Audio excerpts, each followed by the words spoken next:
Jamaat Shibir NCP এরা সবাই একই সূত্রে গাঁথা। দেশে স্বাভাবিক সুষ্ঠু পরিবেশ বজায় থাকুক তারা তা চায় না, এমন মন্তব্য করেছেন বিএনপি চেয়ারপারসনের পররাষ্ট্র বিষয়ক কমিটির বিশেষ সহকারী ইশরাক হোসেন। জাতীয় নির্বাচন ফেব্রুয়ারি থেকে একদিনও পেছানোর চেষ্টা হলে সরকারকে 1 ঘণ্টাও সময় দেওয়া হবে না বলে হুঁশিয়ারি দিয়েছেন তিনি। সন্ধ্যায় রাজধানীতে এক মশাল মিছিল শেষে বিএনপি চেয়ারপারসনের পররাষ্ট্র বিষয়ক কমিটির বিশেষ সহকারী ইশরাক হোসেন এসব কথা বলেন। দলের ভারপ্রাপ্ত চেয়ারম্যান তারেক রহমান সম্পর্কে কটূক্তি এবং দেশব্যাপী আইন শৃঙ্খলা পরিস্থিতির অবনতির প্রতিবাদে এই কর্মসূচির আয়োজন করে আমরা ঢাকা নগরবাসী সংগঠন। তিনি বলেন, তারেক রহমানকে নিয়ে কটূক্তি জনগণ মেনে নেবে না। পুরান ঢাকার নয়াবাজার নবাব ইউসুফ মার্কেটে বিএনপির কার্যালয়ের সামনে থেকে ইশরাক হোসেনের নেতৃত্বে মশাল মিছিলটি শুরু হয়ে বংশাল রোড, গুলিস্তান, 0 পয়েন্ট, বিজয়নগর হয়ে নয়াপল্টনে গিয়ে শেষ হয়। ইশরাক হোসেন বলেন, এটি মহল সংবিধান পরিবর্তন এবং পিআর পদ্ধতি করতে যাচ্ছে।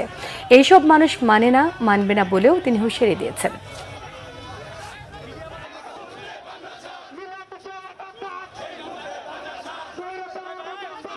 তারা এতই ধৃষ্টতা দেখালো, আমাদের নেতা দেশনায়ক জনাব তারেক রহমানের ব্যাপারে কটূক্তি করার সাহস দেখালো।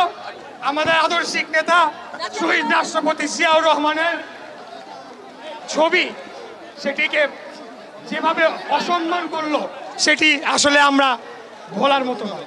আমাদের নেতার ব্যাপারে যখন কটূক্তি করা হবে অবশ্যই সেটা বাংলাদেশের কোটি জনগণের বুকে দাগ কাটবে, এটাই স্বাভাবিক এবং তাই হয়েছে। এই ফেব্রুয়ারি থেকে যদি একদিনও পেছানোর চেষ্টা করে এই সরকারকে 1 ঘন্টাও না রাখবো না। রাজনীতি করি বাংলাদেশের স্বাধীনতা, সার্বভৌমত্ব, ভারতের আগ্রাসন বিরোধী অন্য যে কোনো দেশ, সেটা পাকিস্তান হোক, আমেরিকা হোক, চায়না হোক, রাশিয়া হোক, আমরা তোরাই কেয়ার করি। আমরা চাই সবার আগে বাংলাদেশ, দিল্লি নয়, পিন্ডি নয়,